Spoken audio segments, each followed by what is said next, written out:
الحمد للہ رب العالمین والصلاة والسلام علی رسول اللہ صلی اللہ علیہ وسلم۔ میں ڈاکٹر میرابد علی ندوی، حیدرآباد، تلنگانہ۔ محترم سامعین، مرد و خواتین، السلام علیکم ورحمۃ اللہ وبرکاتہ۔ حضرت قتادہ مرسلاً بیان کرتے ہیں کہ عتیبہ بن ابو لہب کی شادی حضور صلی اللہ علیہ وسلم کی صاحبزادی حضرت ام کلثوم رضی اللہ عنہا سے ہوئی، اور حضرت رقیہ رضی اللہ عنہا عتیبہ کے بھائی عتبہ بن ابو لہب کے نکاح میں تھی۔ ابھی ان کی رخصتی نہیں ہوئی تھی کہ حضور صلی اللہ علیہ وسلم کی نبوت کا ظہور ہوا۔ جب سورۃ تبت یدا ابی لہب نازل ہوئی تو ابو لہب نے دونوں بیٹوں عتیبہ اور عتبہ سے کہا، میرا تم دونوں سے کوئی تعلق نہیں ہے، اگر تم محمد کی بیٹیوں کو طلاق نہ دو۔ اور عتیبہ اور عتبہ دونوں کی ماں بنت حرب بن امیہ نے بھی اسی طرح کی بات کہی، جسے قرآن مجید میں اس خاتون کو حمالۃ الحطب کہا گیا ہے۔ اے میرے بیٹو، ان دونوں کو طلاق دے دو، کیونکہ یہ دونوں بے دین ہو گئی ہیں۔ چنانچہ ان دونوں نے طلاق دے دی۔ جب عتیبہ نے حضرت ام کلثوم کو طلاق دے دی تو وہ حضور صلی اللہ علیہ وسلم کے پاس آیا اور کہنے لگا، میں نے تمہارے دین کا انکار کیا ہے اور تمہاری بیٹی کو طلاق دے دی ہے، تاکہ تم کبھی میرے پاس نہ آؤ اور نہ میں تمہارے پاس آؤں۔ پھر اس نے آپ صلی اللہ علیہ وسلم پر حملہ کر کے آپ کی قمیص کو پھاڑ دیا۔ وہ ملک شام کی طرف تجارت کے لیے جانے والا تھا۔ آپ صلی اللہ علیہ وسلم نے فرمایا، میں اللہ سے سوال کرتا ہوں کہ وہ تجھ پر اپنا کوئی شیر مسلط کر دے۔ چنانچہ وہ قریش کے تجارتی قافلے کے ساتھ گیا۔ جب یہ لوگ زرقہ مقام پر پہنچے تو رات کو وہاں ٹھہر گئے۔ ایک شیر نے اس رات اس قافلے کا چکر لگایا۔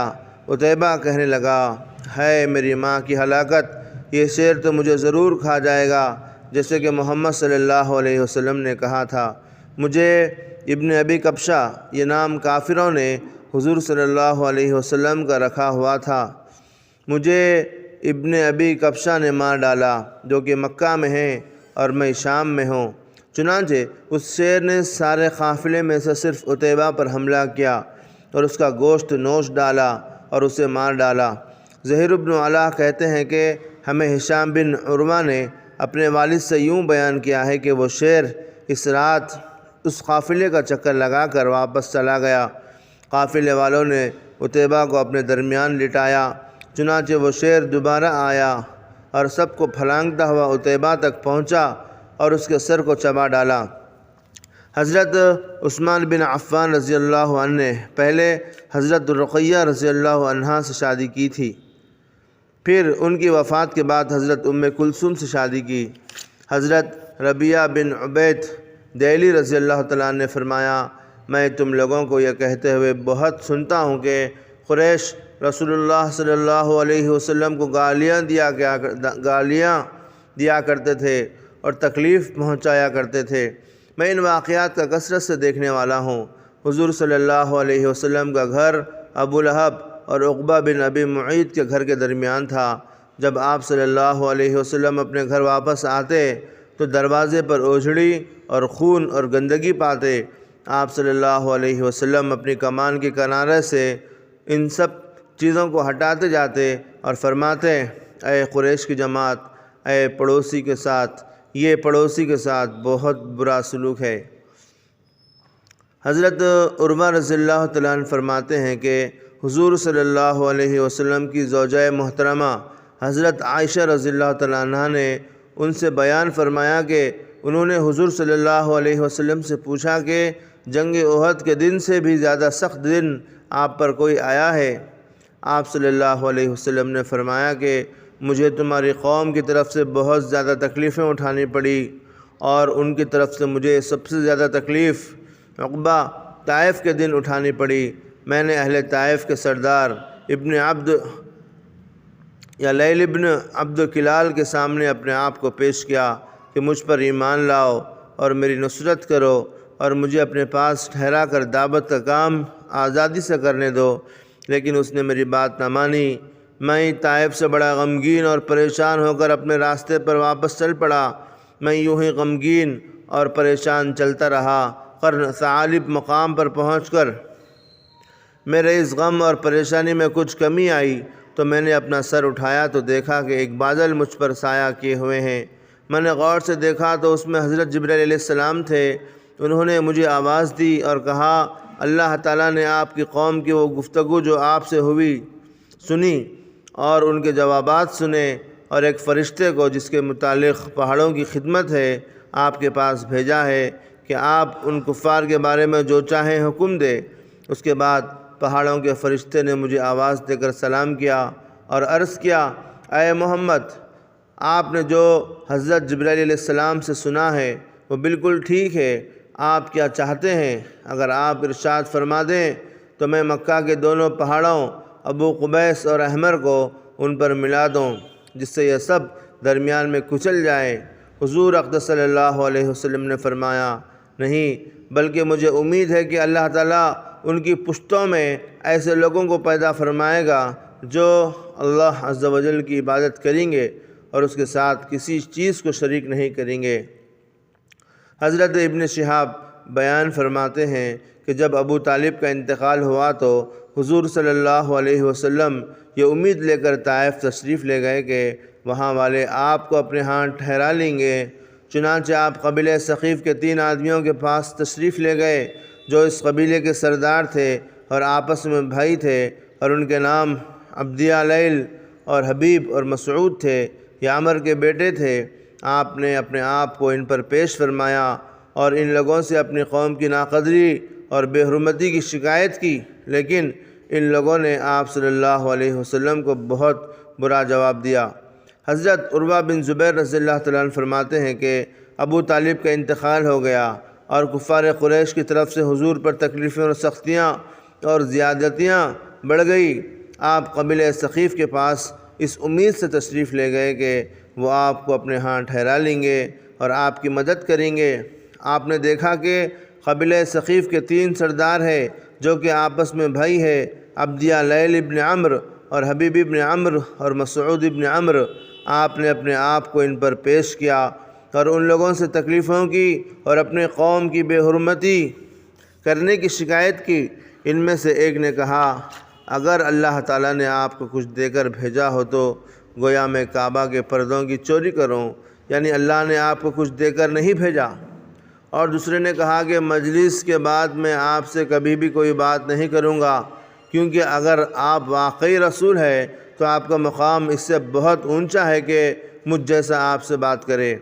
اور تیسرے نے کہا، رسول بنانے کے لیے آپ ہی رہ گئے تھے، کہ اللہ تعالیٰ کو آپ کے علاوہ کسی اور کو رسول نہیں بنا سکتے تھے، کہ اللہ تعالیٰ آپ کے علاوہ کسی اور کو رسول نہیں بنا سکتے تھے۔ آپ نے ان سے جو گفتگو فرمائی وہ انہوں نے سارے قبیلے میں پھیلا دی۔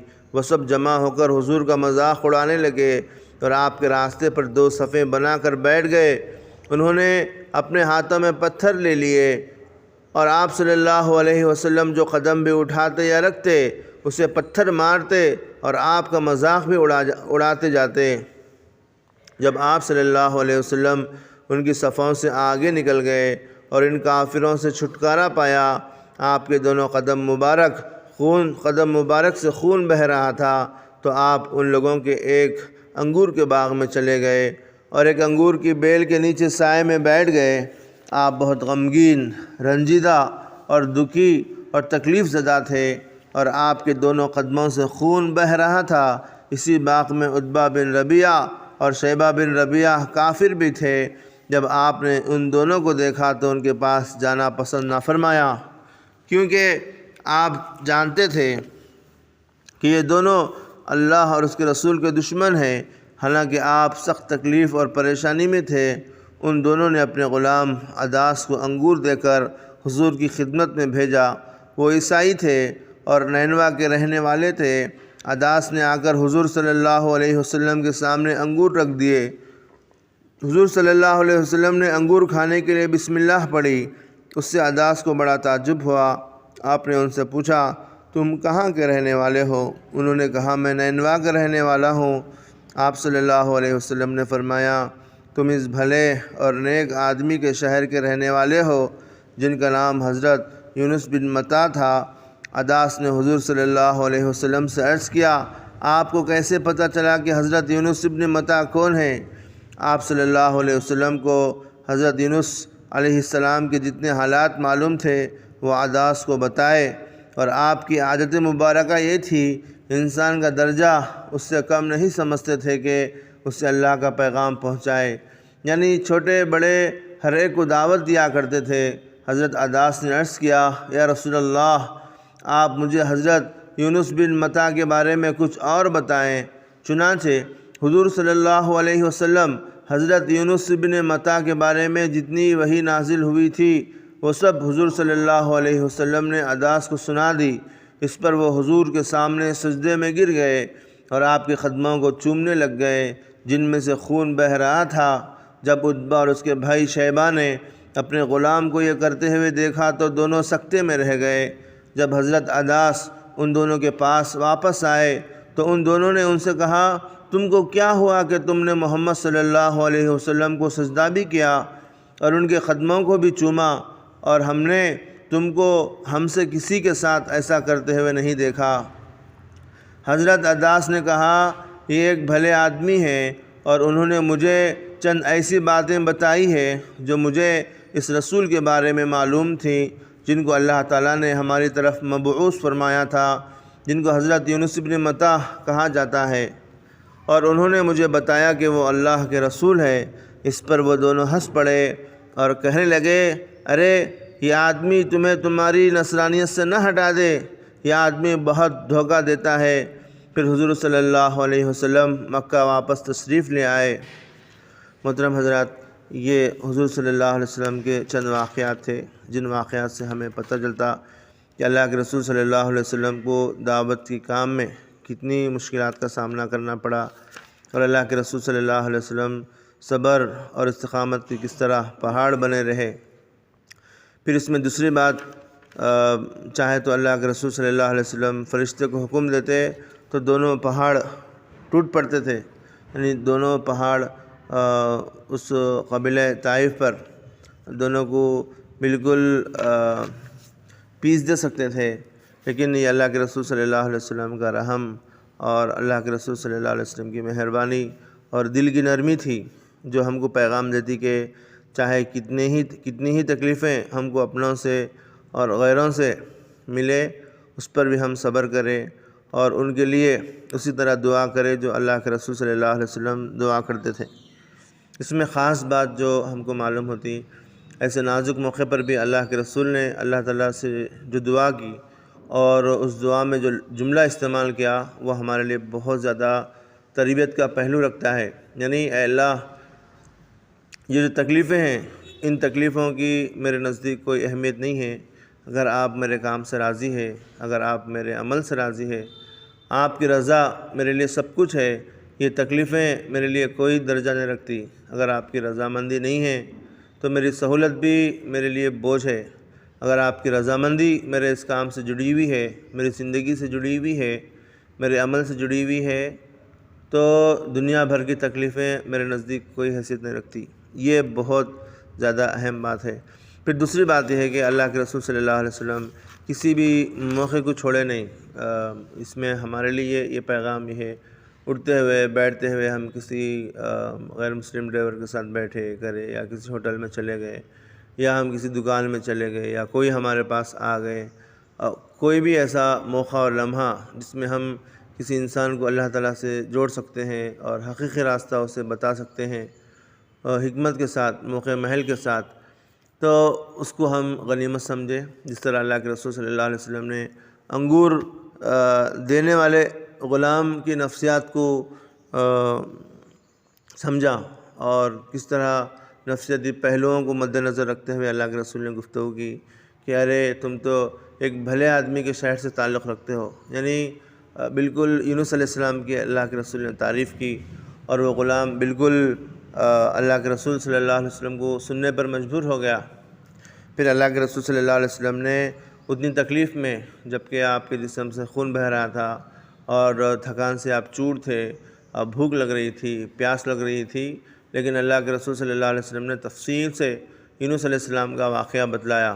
اس سے اللہ کے رسول کے اندر جو تڑپ تھی، جو فکر تھی، وہ معلوم ہوتی کہ اللہ کے رسول صلی اللہ علیہ وسلم اتنی تکالیف میں ہوتے ہوئے بھی دعوت کی ذمہ داری کو ترجیح دیے اور اس کو ان تکالیف پر یعنی ایک مرہم سمجھے اور راحت کا ذریعہ سمجھے۔ یہ ہمارے لیے بہت اہم بات ہے۔ اللہ تعالیٰ سے دعا ہے اللہ تعالیٰ ہم کو بھی حکمت کے ساتھ تمام بندگان خدا کو اللہ تعالیٰ حقیقی رب سے جڑنے والا بنائے۔ السلام علیکم ورحمۃ اللہ وبرکاتہ۔